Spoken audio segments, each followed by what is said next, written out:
तो श्याम भक्तों, अगर एक बार आपने भगवान को रक्षा सूत्र बांध दिया तो ऐसा माना जाता है। आप सभी श्याम भक्तों को जय श्री श्याम। श्याम भक्तों, कैसे हैं आप सभी? उम्मीद करते हैं अच्छे ही होंगे। श्याम भक्तों, आप सभी बाबा श्याम की पूजा आराधना करते हैं, बाबा श्याम को अपना मानते हैं।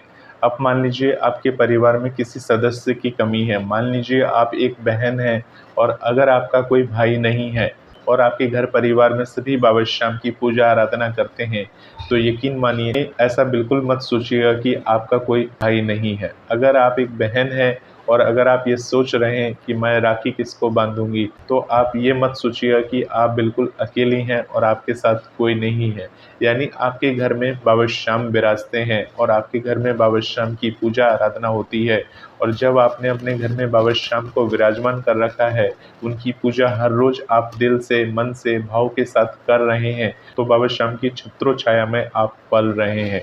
यानी बाबा श्याम ने आपके पूरे घर पर अपना हाथ बना कर रखा है। अगर आपके घर में कोई भी दुख आता है, अगर आपके घर में कोई भी परेशानी आती है, तो यकीन मानिए अगर बाबा श्याम आपके घर में विराजमान है तो बाबा श्याम भी उतने ही दुखी होते हैं जितने दुखी की आप होते हैं। यानी आप तो अपने दुख को जाहिर कर देते हैं, किसी इंसान के पास रोकर या भगवान के समक्ष रोकर अपने दुख को जाहिर कर देते हैं, परंतु हमारे जो बाबा श्याम है वो अपना दुख कैसे जाहिर करें।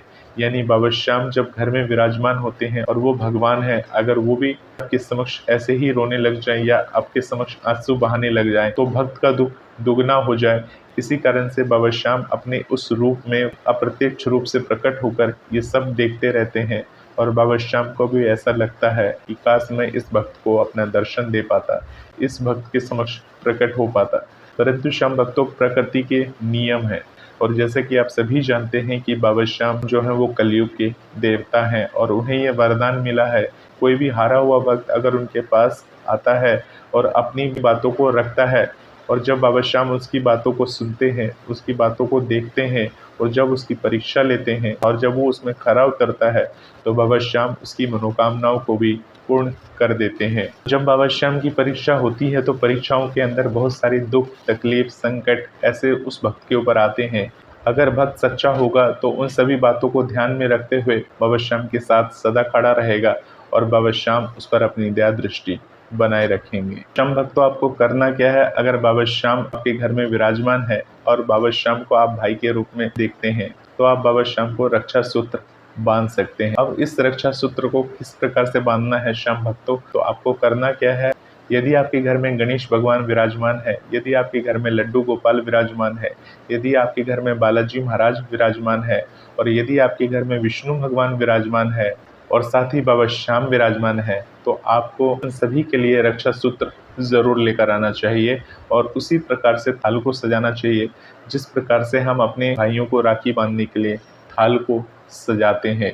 यानी बिल्कुल ऐसा नहीं लगना चाहिए कि आपने ये जो थाल सजाया है ये भगवान को राखी बांधने के लिए आपने ये सजाया है।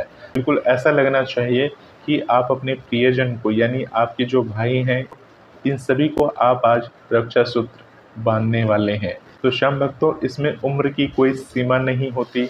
आप किसी भी उम्र में हैं, भगवान को आप ये राखी बांध सकते हैं अपना भाई मानकर। तो श्याम भक्तों, इस प्रकार से आपको उस थाल को तैयार कर लेना है। यानी जो थाल आप तैयार करेंगे उसमें रक्षा सूत्र तो होनी ही चाहिए, साथ में रोली होनी चाहिए, दक्षिणा होना चाहिए, साथ में थोड़े पुष्प वगैरह होने चाहिए और साथ ही घर का बना हुआ कोई मिठाई आप ले सकते हैं। इस तरह से जब रक्षाबंधन का पवित्र दिन होता है, उसकी जो शुभ मुहूर्त होगी, यानी आप सभी को पता है जब भद्रा की स्थिति में राखी नहीं बांधना चाहिए, तो उस समय आपको राखी नहीं बांधनी है भगवान को।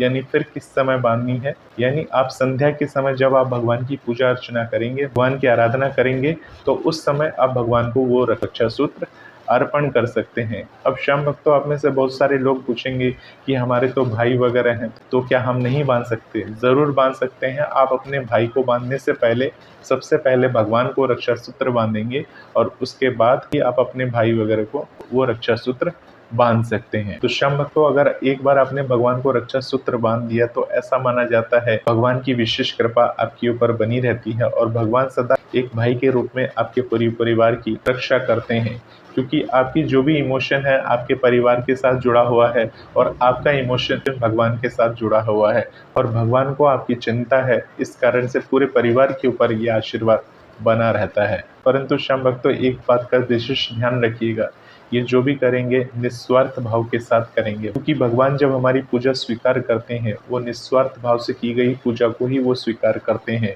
किसी भी तरह का हमें दिखावा नहीं करना। और एक चीज का विशेष ध्यान रखिएगा, जब हम भगवान को रक्षा सूत्र वगैरह बांध रहे हैं तो उसकी वीडियो वगैरह मत बनाइएगा। भगवान को कुछ हम अर्पण कर रहे हैं, भगवान को हम कुछ बांध रहे हैं, तो उसका प्रदर्शन हमें बिल्कुल नहीं करना चाहिए। यानी वो एक भाई बहन का प्यार है। तो ऐसा माना जाता है श्याम भक्तों, ये जो प्यार होता है ये हमारे और भगवान के बीच का होता है। भगवान से हमें मन ही मन वो सारी बात कर लेनी चाहिए और अपने दुखों के बारे में बता देना चाहिए, जिससे उनको हमारी सारी बात पता रहे और हमारी वो सारी मनोकामनाओं को पूर्ण कर दें। तो इस तरह से भगवान को खुश करिए, भगवान को रक्षा सूत्र बांधिए और देखिए भगवान आपके जीवन में आपके परिवार पर किस प्रकार से अपना चमत्कार, अपनी दया दृष्टि बनाए रखते हैं। मिलते हैं श्याम भक्तों एक नई वीडियो के साथ। तक के लिए आप सभी अपना ख्याल रखें। जय श्री श्याम।